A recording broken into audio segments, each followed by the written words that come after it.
Stock markets tumble around the world, but analysts say there's no need to panic.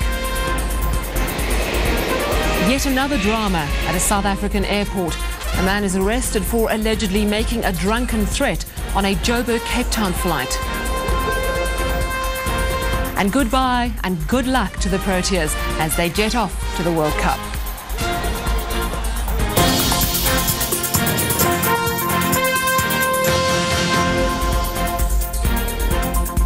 Live from Johannesburg, this is E-News Primetime. A very good evening. Fears of a global economic meltdown have subsided.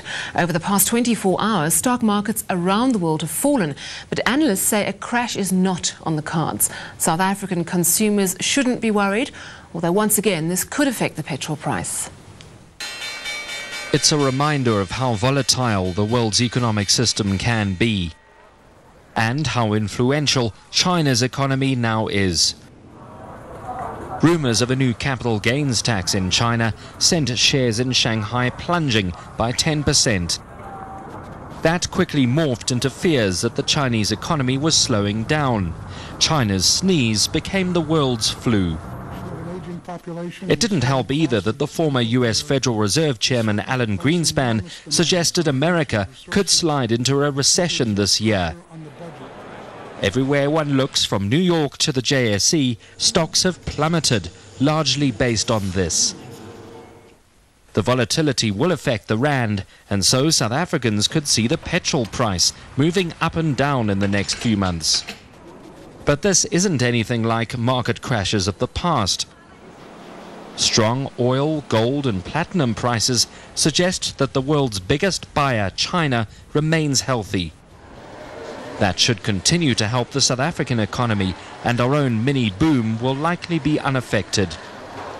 We saw 5.6% growth in the fourth quarter. That's phenomenal growth. It's coming through construction, it's coming through manufacturing, it's coming through an improvement in mining. And I think at the end of the day, the stock market will be driven by corporate results.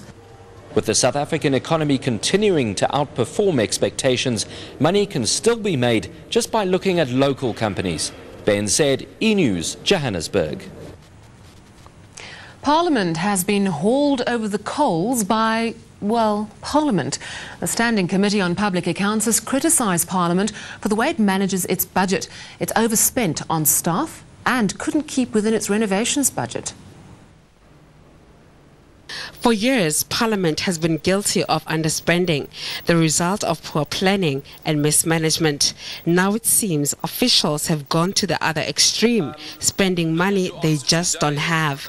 In 2005-2006, Parliament budgeted 172 million rand for employee packages and ended up spending 189 million.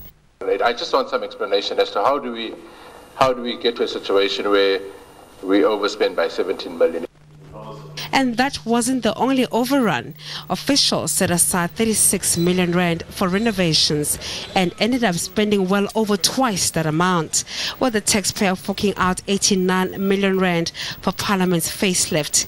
It was an uncomfortable secretary to Parliament who faced the music before the money watchdog Scopa. But Zingile Dingane has an explanation. He blames the so-called structural problems, saying they are a legacy of apartheid.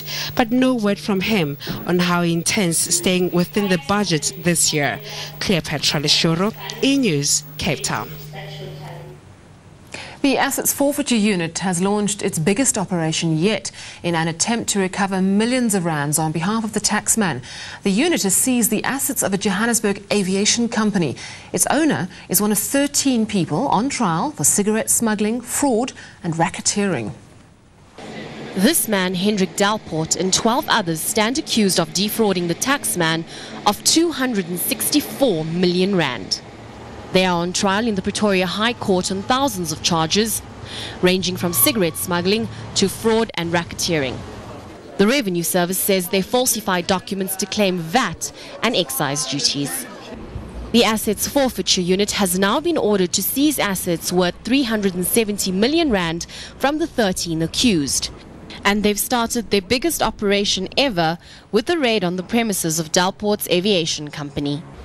The unit seized 13 aircraft and all the other assets of Phoebus Apollo Aviation. I've got 12 pages of assets that are under restraint now on all these people and companies. The seizure of these assets is just the beginning. The Assets Forfeiture Unit are now hunting for other properties and assets. It says it's hoping to recover more than the 264 million rand the taxman lost. Kale Nair, E-News, Johannesburg. Doctors have run more tests on Health Minister Manto Shabalala Mzimang. She's been in the Johannesburg hospital now for 8 days, and her doctors still can't say exactly what's wrong with her.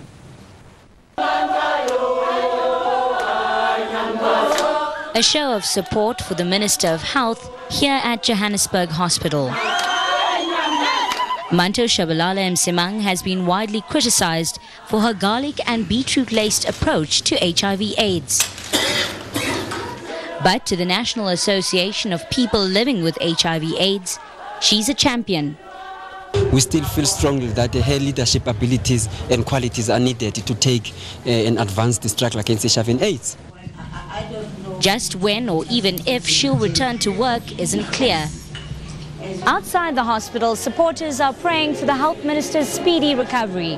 But there's still no indication as to what is causing her illness. The doctor said she's getting much better. However, he will prefer to keep her in the high care section of the hospital. Transport Minister Jeff Hadebe has been appointed acting Health Minister. Belinda Moses, E-News, Johannesburg. It's been a jittery day for market watchers across the world, and the JSE has not escaped unscathed. Let's take a quick look now at the indicators.